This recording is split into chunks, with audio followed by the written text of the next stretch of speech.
welcome back to Talking Europe. The European Parliament and Member States shoot down a proposal that would ban lethal semi-automatic weapons. Europol, the EU's leading cybercrime police agency, has leaked hundreds of pages of information on terrorists online. Well, since attacks at the heart of the EU, there is now a commissioner for the Security Union, and he is our guest this week. A very warm welcome to the show, Mr. Julian King. Hi. As I say there, I say normally the last British Commissioner to the EU, but when you're outside the UK, it looks like there's a lot of court cases going on. We're being told that Article 50 will be triggered in March, but is that really a guarantee? I mean, is it really going to be 100% the UK is going to leave the EU? Well, I think it would be a mistake for me to be drawn into, what does one say, day-to-day running commentary on how those things are going. Beyond that, when the UK has left the EU, there is now a plan to bring in an ESTA-style pre-clearance for all people coming into the EU from abroad. It would, of course, affect then British people. You have said that this is a vital piece in the jigsaw against international terrorism.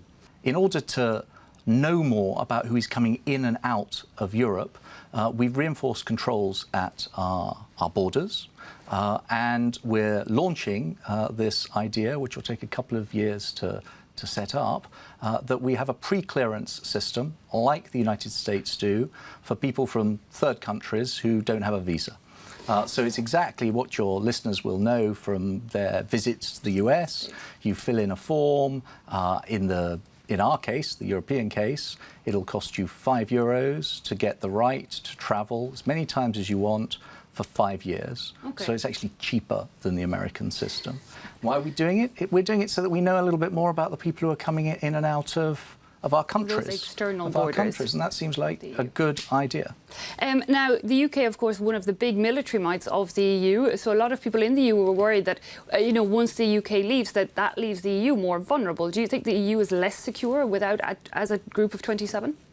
Well, I think the EU needs to do more right now to make itself secure against new and shifting threats. And that's what I'm going to be trying to do, working with colleagues here and in the other institutions and with the member states over the next 2.5 years, because we face reinforced challenges from the terrorist threat, from people who wish to do us harm, and from a whole range of new cyber threats as well. And that's what we're going to be focusing on. We do that together. Well, we've been hearing a lot of this defence union, if you like, because nobody seems to want to use the word EU army. But is that what Europe needs, an actual EU army? Well, I don't think anyone's talking about an EU army. Some of my colleagues here are proposing to reinforce the arrangements that support investment by member states into a security budget and a defence budget. I think that's a good idea. In all of these issues, I think we need to be clear. It's the member states and the member states' authorities that are very much in the front line. But there is more that we can and should do at a European level to help and support member states. For example, making it easier to work together in groups to do investment in security or defence technology. Sure. And because there are some countries like Ireland, for example, that is very obsessed in a way, or really concentrates a lot on this issue of its neutrality, and neutrality in the EU is quite fearful, if you like, of this common defence authority or whatever form it might take. Do you think they are growingly open to that discussion, or are they still perhaps... Well, no, because I don't think that discussion is taking place. Well, there is the discussion of a common defence policy with a common budget and a headquarters. There's discussion about taking measures to reinforce shared investment in security and defence matters for those member states who want to take advantage of it. OK, so it might not involve all 27. Now, of course, one of the questions will be in the coming years as well is this border between the Republic of Ireland and Northern Ireland. That will become an external border once the UK leaves. Currently, it's an invisible border with 30,000 people a day going over and back for work or jobs and so on and so forth. How do you think that border could be secured in the future? Well, first thing to say is that my friends in Dublin and in Belfast, as well as friends and colleagues in London, are all absolutely determined that whatever happens in the future in the negotiations that I'm not going to be directly playing a role in, on the future relationship between the UK and the 27, nothing should be done to undermine the huge progress that has been made over decades in Northern Ireland. And that has been repeated by all of those who are directly involved, and most importantly, has been repeated by President Juncker here and Michel Barnier, who's going to be playing a leading role in the negotiations. Okay, good to know. Now, one thing, of course, that has been crossing EU borders, we're being told, is those illegal firearms, something like 80 million of them in Europe. Now, you have proposed, I believe, or the Commission has proposed, a ban on lethal semi-automatic weapons. But the European Parliament and some member states apparently are not very much in favour. Well, no, there's two different things. First of all, we need to reinforce our efforts against illegal traffic in arms. And in fact, I'm going to be talking to our partners in the Western Balkans later this week about what we can do to combat that trade in illegal arms, which is very dangerous. And at the same time, to complement that, we've proposed some arrangements for reinforcing the controls around legal firearms. Part of that is reinforcing a ban that actually already exists against military-grade machine guns. There are arrangements, and we want to clarify and reinforce those for sport shooters, for hunters, for, in some of our countries, reservists. That's all fine. We're not going to be getting in the way of those groups of people.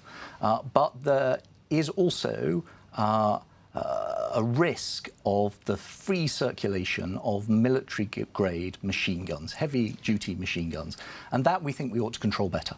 And a lot of the issues, I remember after the Paris attacks, what came out was there was a lot of decommissioned weapons, so parts of weapons that were being bought and sold even on the internet. Is there moves to try and control? That's all part of what we're trying to do. So some of the weapons that have been decommissioned can be, unfortunately, recommissioned and have been used, put back into use, so we want to reinforce that. And we want to reinforce the traceability. So at the moment, in individual member states, people have gun licenses. We want to make sure that where necessary, that information can be shared between member states. And so we actually know, can be recognised. So we know what's out there. Okay. Is that part of this anti-terrorism directive? Because I know there's a very large directive. That's a different thing. So tell us more about that, because that's been more or less getting another green light in recent weeks. No, tell us, what's the flagship part of this directive? Well, we've got a new directive on which we found an agreement in the last few weeks on combating terrorism.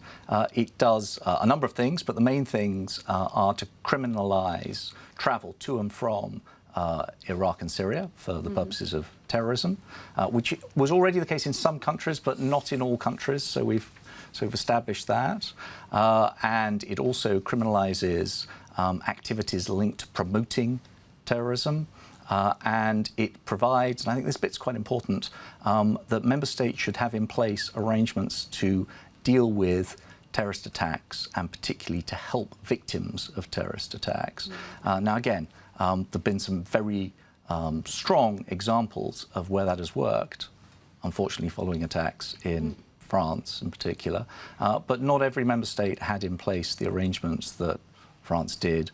So we're now encouraging them to do that. Okay, more prepared. Well, you mentioned even there the controlling, promoting of certain ideologies. We're going to look at cybersecurity in just a few minutes, because that is something that came up even on the other side of the Atlantic recently. We've just heard, across in the US, the CIA believes that Russia hacked into democratic emails and did potentially have an influence on the 2016, this year's elections over there, something President-elect Donald Trump says is ridiculous. Kyle Brown reports.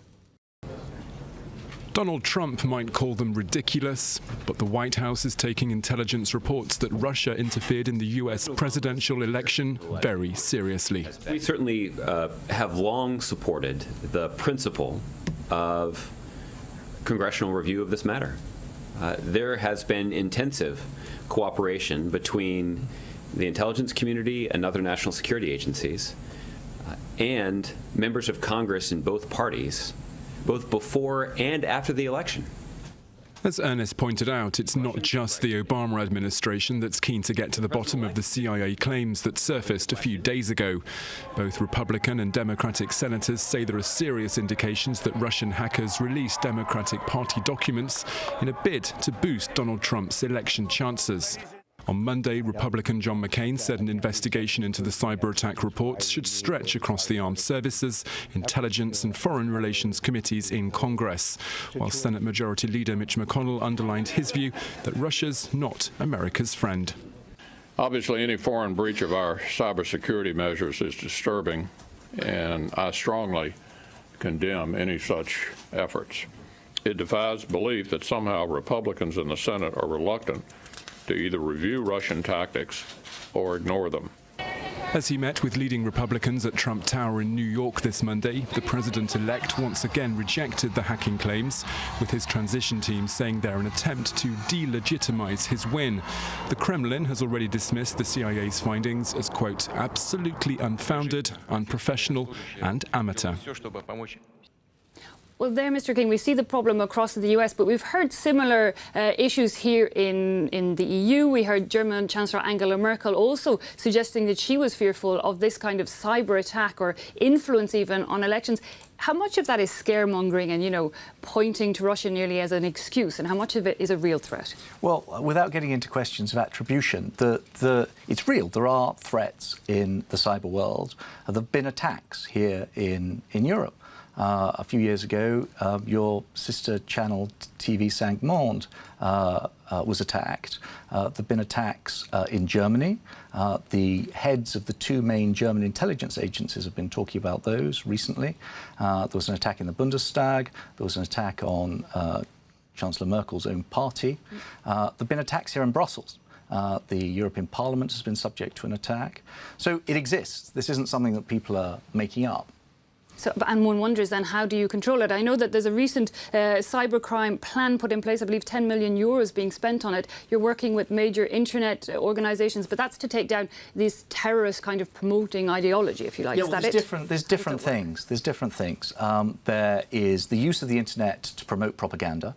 And we're reinforcing our measures against that. We had a meeting just the other day with the big key industry leaders, Facebook, Microsoft, others, and we're working together with them to get better at taking down pernicious propaganda on the web. That's one thing. There's a problem from criminals using cyberspace to commit their crimes. And there we need to reinforce our cooperation amongst all EU member states. We've taken some recent decisions. Indeed, there's some new directives in this area, which we now need to implement. And then there's a third sort of leg to this, which is the risks of cyber attacks or hacks for more political reasons. And there, I think there's more that we need to do. There are some important European agencies that exist that can help member states to reinforce their resilience against those attacks. And I want to work with those agencies and with the member states to build our resilience. But the first thing, and actually it's useful we're talking about it today, the first thing to do is just to alert people to this risk, because the people who are trying to do this want to operate in the shadows. So the first thing we need to do is shine a light on this activity. It is somewhat of an invisible, nearly enemy, if you like, in many ways. Now, you mentioned they're working with agencies, but one of the EU's leading police organisations and indeed cybersecurity agencies is Europol. And recently we saw an example of how in many ways we can never fully control it. You know, I believe it was down to human error, but something like 700 pages of information, context and analysis on terrorist organisations ended up online.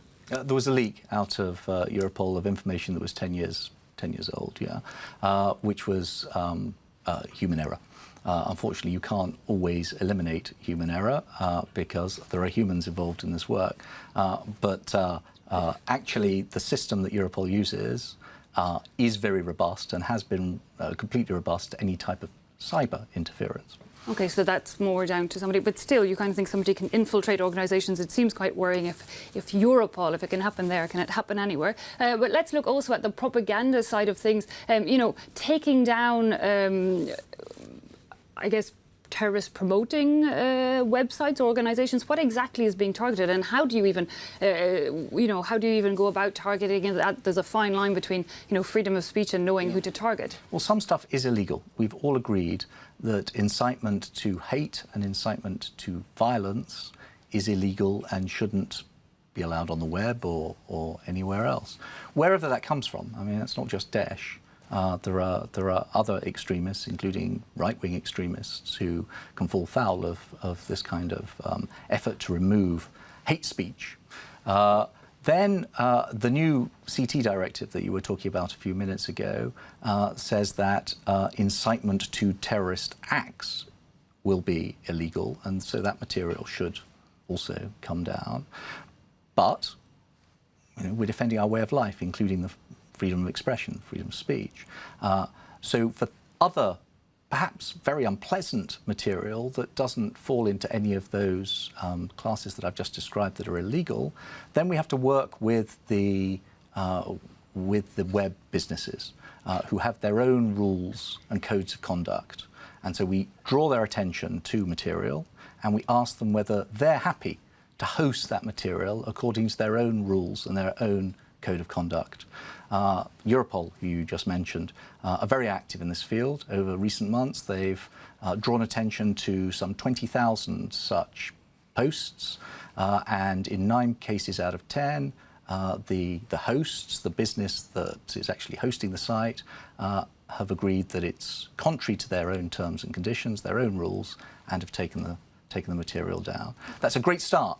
But actually, there's hundreds of thousands of posts out there, and we need to massively scale up our work in this area, which is what we're going to do, working with the businesses. Of course, and the amount that can go on, new online every day. You definitely have, I'd say, your work cut out of you for the coming months and years ahead. Mr. Julian King, thanks so much, though, for joining us here on France 24. That brings us to the end of this edition of Talking Europe. Thanks also, of course, to you at home for having watched. See you again next time.